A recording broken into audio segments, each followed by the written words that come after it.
जात बिरादरी के लोगों ने मिलकर एक राजभर के बेटे को देश की पार्लियामेंट में पहुंचाया। इसके लिए मैं आप लोगों को बहुत बहुत बधाई देता हूं। आप लोगों के आशीर्वाद से, हर जात बिरादरी के लोगों के आशीर्वाद से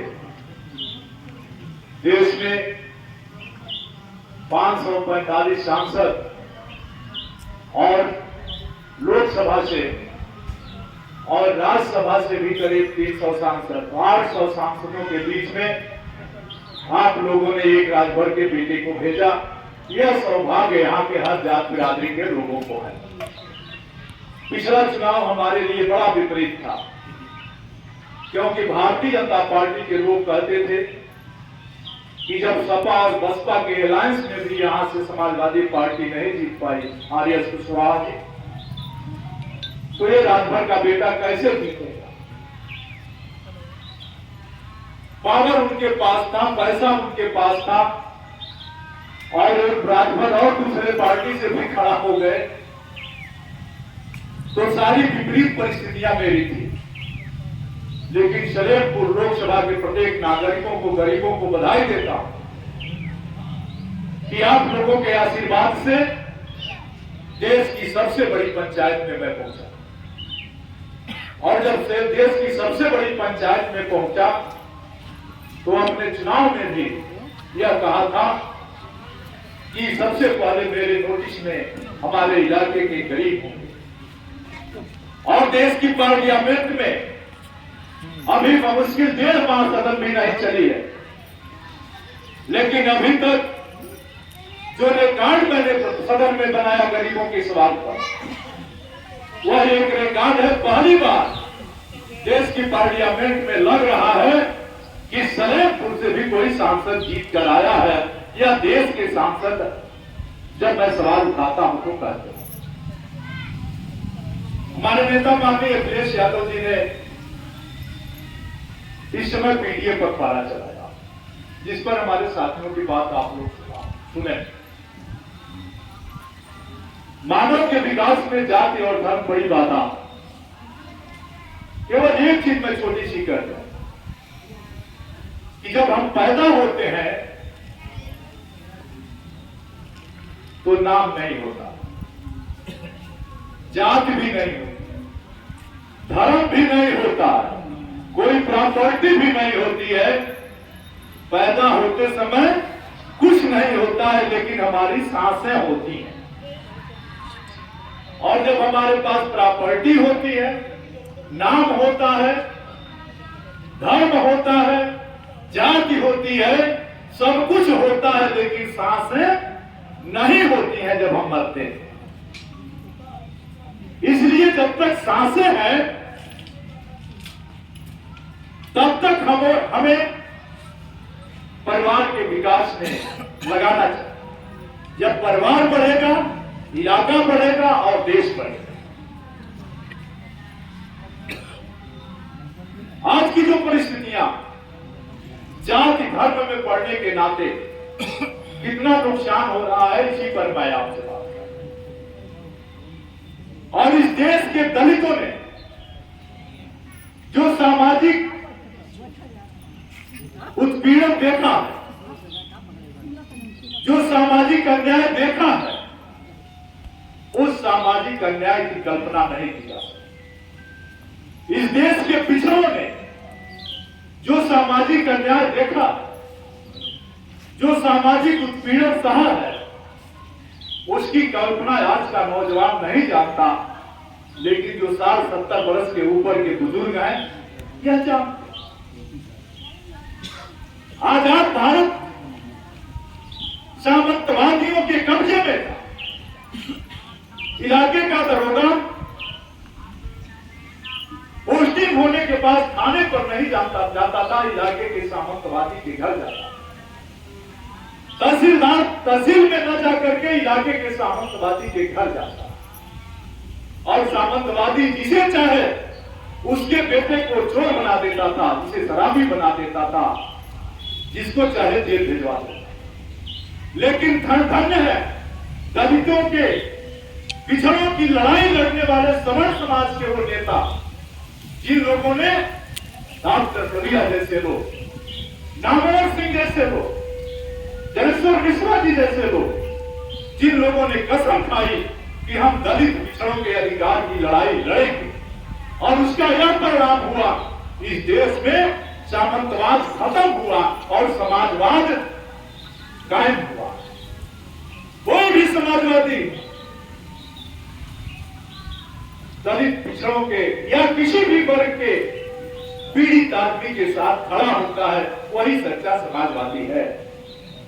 और वह समाजवादी लोगों ने जो मुहिम चलाई, उसकी बदौलत से इस देश में बाबा साहब B.R. अम्बेडकर ने जो संविधान दिया, चाहे वो दलितों का संविधान, बीपी मंडल और बीपी सिंह जी ने जो मंडल कमीशन लागू किया, वो भी दलित और पिछड़ों के अधिकार के लिए। लेकिन आज पीडीए की जरूरत क्यों पड़ी? दलित और पिछड़ों पर फिर आफत आ गई। कुछ लोग धर्म की आड़ में आप पर फिर सामंतवाद लादना चाहते और अपने बाढ़ की विधानसभा में ही सामंत अगर देखना है सामंतवाद, तो पता कर लेना आप पर बीतेगी, चाहे थाना बनिया जाओ, चाहे थाना बाढ़ जाओ, चाहे सरकार जाओ, चाहे बेवती जाओ, चाहे सुखपुरा जाओ। जब थाने पर जाओगे तो पता चल जाएगा कि पीड़ित आदमी का विकास नहीं हो रहा है और जो मारने वाला आदमी है वह सीना तान कर थाने पर बैठ रहा है, मार भी रहा है और FIR भी करा रहा है। यही तो सामंतवाद का बिगड़ा हुआ रूप है। और इस कदर सामंतवाद पर धर्म के आड़ में लोग आना चाहते हैं। धर्म के आड़ में बताइए देश के लोगों, आप खुद फैसला करो। हमारे नेता अखिलेश यादव ने कहा, जाओ गांव बैठो और बैठ करके दलित पिछड़ों से बताओ कि दलित पिछड़े अगर बांटोगे तो लूटोगे और अधिकार से वंचित रह जाओ। इसलिए पीडीए का मकसद समाजवादी साथी दलितों और पिछड़ों में एकता था, क्योंकि लोग दलितों और पिछड़ों को बांट कर उनका हक लूटना चाहते। इस पर मैं आप लोगों से बात करना चाहता। गांव की आवश्यकता क्या? मैं भी यहां से सांसद रहा और मंत्री जी भी आज तक 9 बार विधायक रहे और भी लोग विधायक होते हैं। लेकिन आप कल्पना करिए, सड़क पुल पुलिया बनाना एक सतत प्रक्रिया सरकार की है, लेकिन जो आपकी मूल आवश्यकता है, मैं उस पर आपका ध्यान देना चाहता हूं।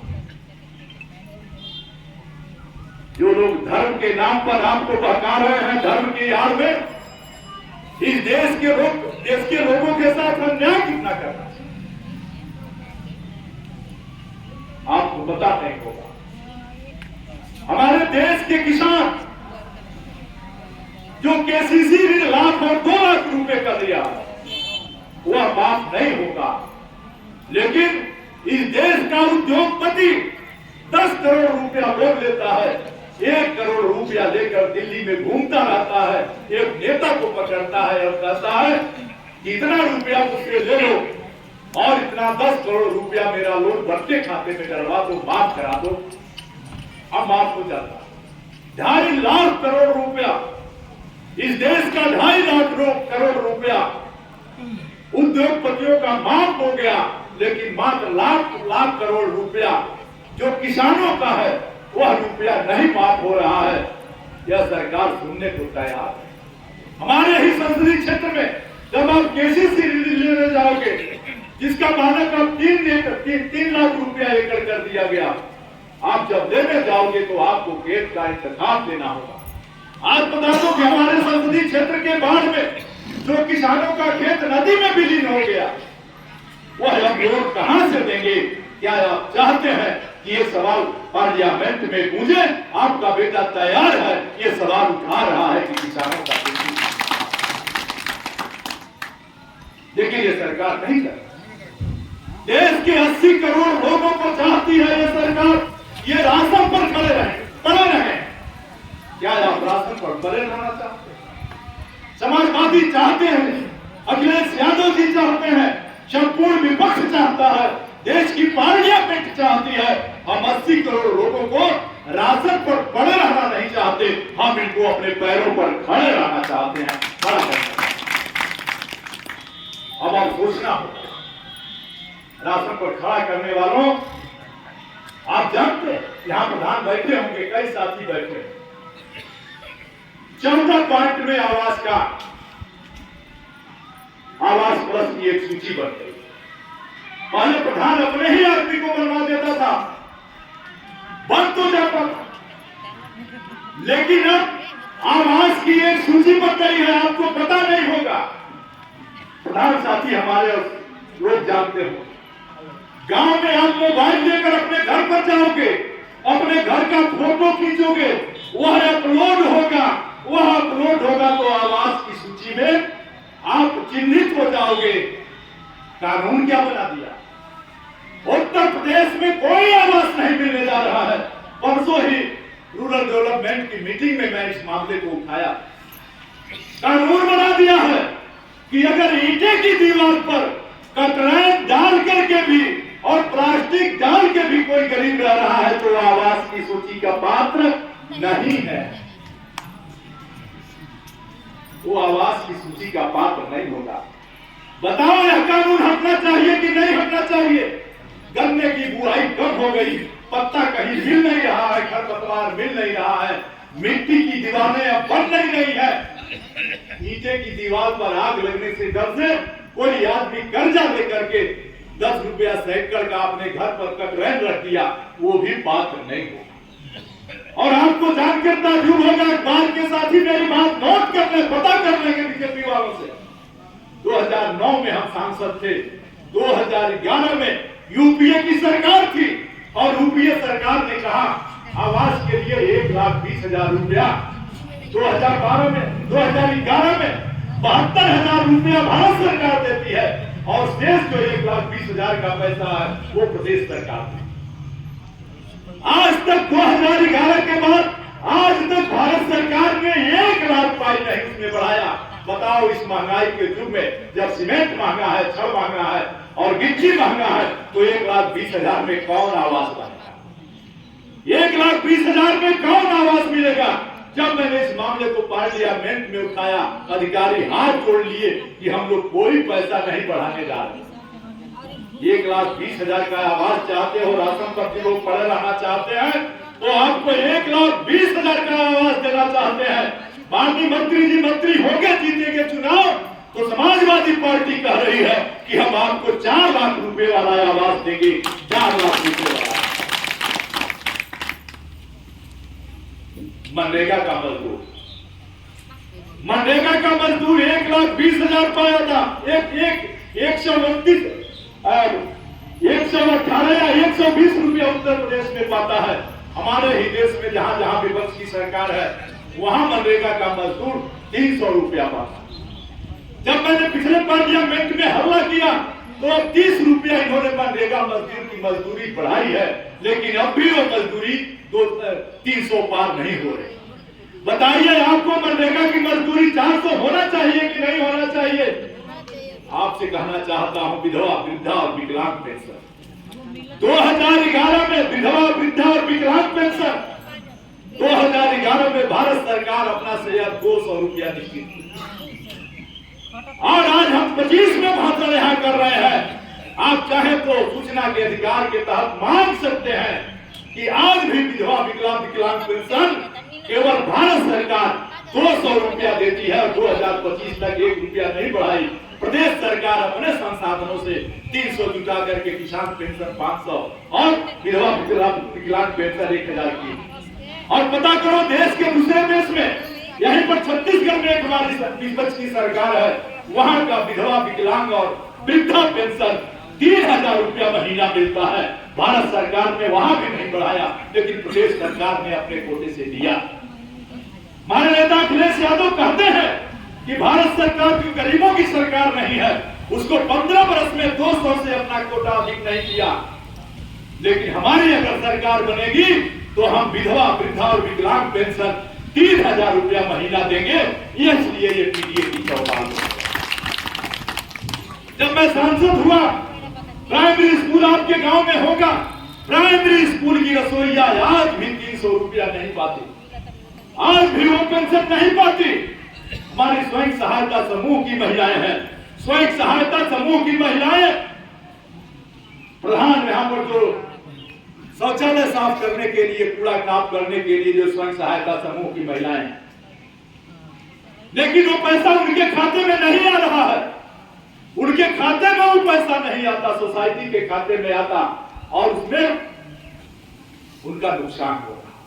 जो स्वयं सहायता समूह की महिलाएं हैं, स्वयं सहायता समूह की महिलाएं 15,000 रुपया, बहुत लोग लोन लिया, कर्जा नहीं दे पाए और अब तक पतिया दीदी एक तमाशा शुरू कर दिया। मैंने परसों मीटिंग में पूछा, बताओ लखपतिया दीदी का कितनी आय हो जाती है एक महीने में। लखपतिया दीदी को नाम तो लाख रुपया दे करके कर्जा डाल दिया, लेकिन उनको भी 500 रुपया मिलने वाला रोज नहीं। ये गरीबों की सरकार होती, बताओ थाने का चौकीदार आज भी 400 रुपया नहीं रोक पाता। आपको कोई मजदूर मिल जाएगा क्या 400 में? आज भी नहीं मिलता। जो हमारी रसोईया है प्राइमरी स्कूल पर खाने बनाने वाली महिला, उसको 500 रुपया रोज मजदूरी दे दो, नारा सब तो बात चलेगी। लेकिन ये राशन जो दे रहे हैं, ये अपने बाप के घर से नहीं दे रहे हैं। इन गरीबों के पढ़ाई का हिस्सा काट कर, आवास का हिस्सा काट कर, पेंशन का हिस्सा काट करके ये राशन दे रहे हैं और वोट ले रहे हैं। अरे गरीबों, इसको समझना, इसको समझना पड़ेगा। मैं आपसे कहना चाहता हूं अदब और तमीज, हमारे सारे 10 बिरादरी के नौजवान है, पता करो आदमी बीए क्यों करता है, ये बीए क्यों करता है, बीटेक क्यों करता है। सारे बच्चे मारे मारे आप चाहे किसी भी जात बिरादरी के हैं। पूरा देश का नौजवान बेरोजगार हो गया है। सारे प्रदेश में सारी नौकरियां बंद कर दी और नौकरी बंद करके प्रदाता कंपनियां बैठा दिया कि ये प्रदाता कंपनियां जो है यही नौकरी प्रोवाइड कराएंगे। 11 महीने की नौकरी देश का नौजवान पा रहा है और फिर उसको 11 महीने बाद वो सड़क पर आ जा रहा है। जो हमारी एमएम की हुई बहनें हैं, जो हमारा बीएससी नर्सिंग किए हुए नौजवान और बहनें हैं, जो हमारा बीटेक या एमटेक किए हुए बच्चे हैं, इन लोगों ने मेला लगाया कि हम रोजगार मेला लगाए। कंपनियों से कहा जाओ रोजगार मेला, इसमें भी बड़ा घपला है माननीय मंत्री जी, आप तो खुद विद्वान। रोजगार मेला लगाया, जिन बीटेक एमटेक बच्चे नौकरी में काम करते थे 30,000 रुपए पर उनकी नियुक्ति हुई और 6 साल हो जाने के बाद उनकी तनख्वाह कंपनी को 60 से 70,000 देनी पड़ रही है। इसलिए जो मेला लग रहे हैं गांव-गांव, अब नए लड़के वो उनको 30,000, 15,000 और 20,000 में मिल जा रहे हैं और उन लड़कों को लेकर के भर्ती करके जो पुराने लड़के 70,000 नौकरी तनख्वाह के पाने वाले हैं, वो बच्चे आज निकाल दे रहे हैं, उनको निकाल दिया जा रहा है। कल्पना करो, देश के दलित और पिछड़ों, आपकी लड़ाई लड़ने के लिए आशीष सिंह, आपकी लड़ाई लड़ने के लिए संकल्प सिंह, आपकी लड़ाई लाल बहादुर पत्रकार लड़ने के लिए तैयार है, आपकी लड़ाई अजय बहादुर सिंह लड़ने के लिए तैयार है। बताओ आप अपने हक की लड़ाई कब लड़ो?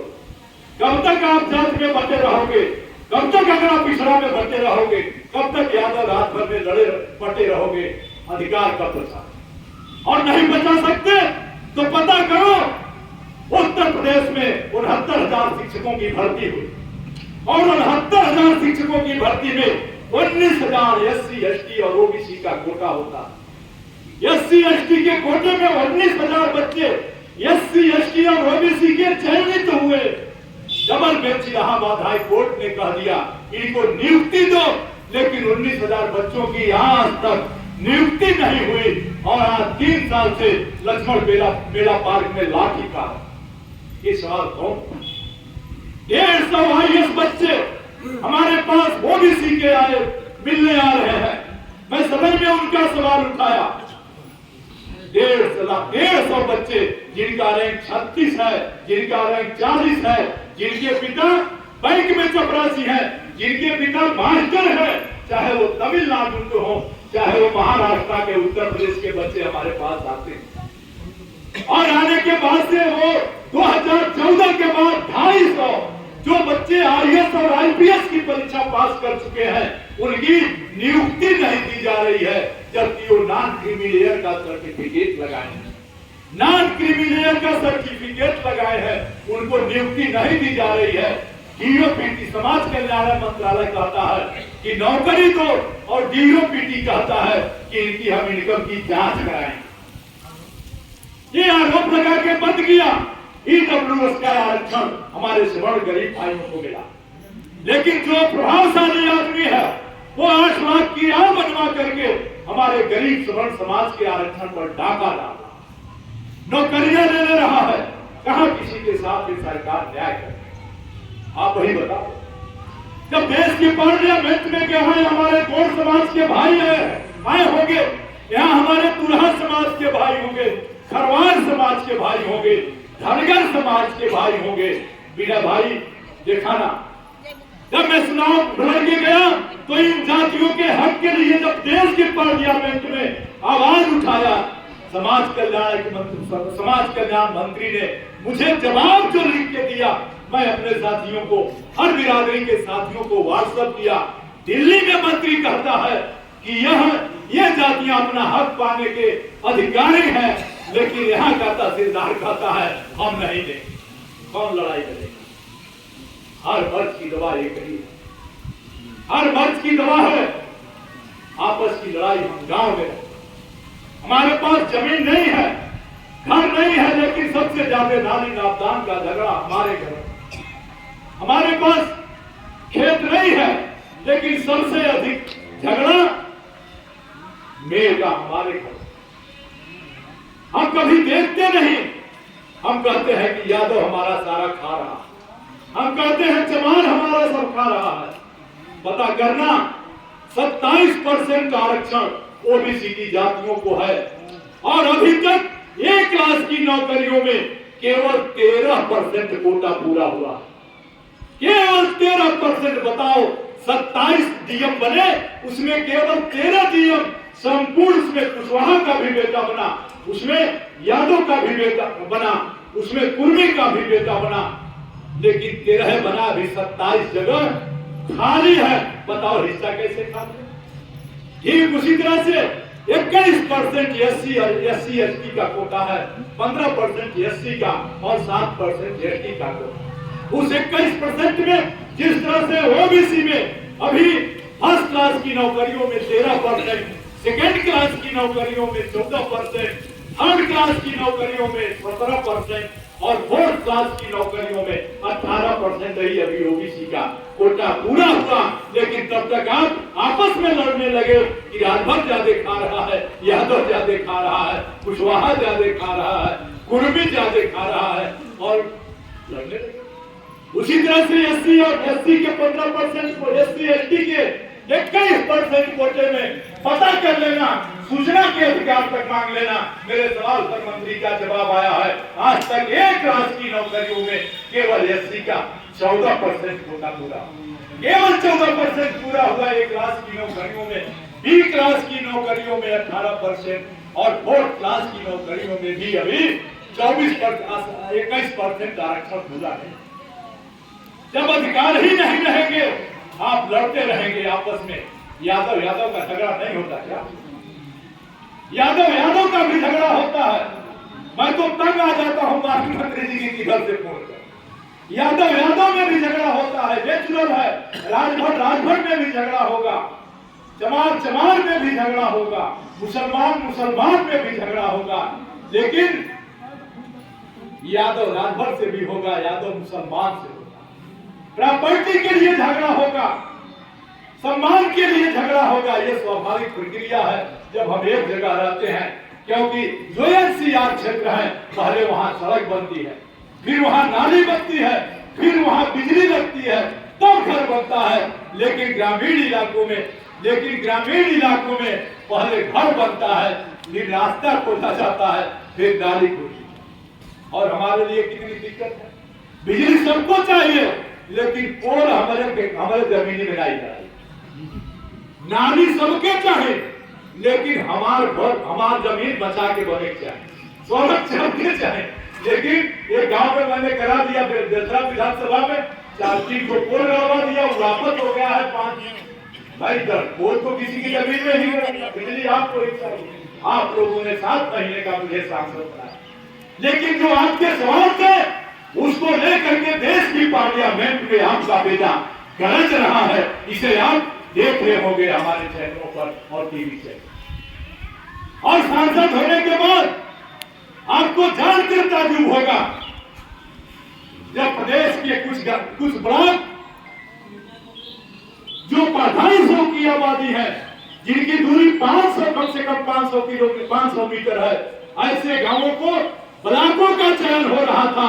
आपको जानकर ताज्जुब होगा कि हमारे संसदीय क्षेत्र के सभी ब्लॉक इस योजना में आए और परिणाम हुआ कि पूरे बलिया जनपद में 220 सड़कें पीएम जसवाई की 250 की बसावट वाली पास हुई है।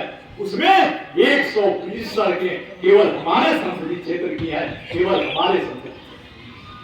ये सड़कें बनेगी, डीपीआर उसका चला गया, दिल्ली से बजट लाने पर लगा।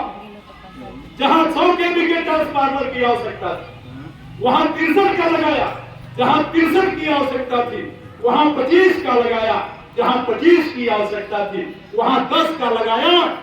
और तुरंत ही मैंने बिजनेस प्लान में दिशा की मीटिंग में तय किया, बताओ बिजली विभाग का अधिकारी तुम्हारे पास से जो पैसा पड़ा है क्या होगा। पिछले ठेकेदार से गोलमाल हो रहा था, लेकिन एक सचेत बेटा आपका वहां बैठा हुआ था।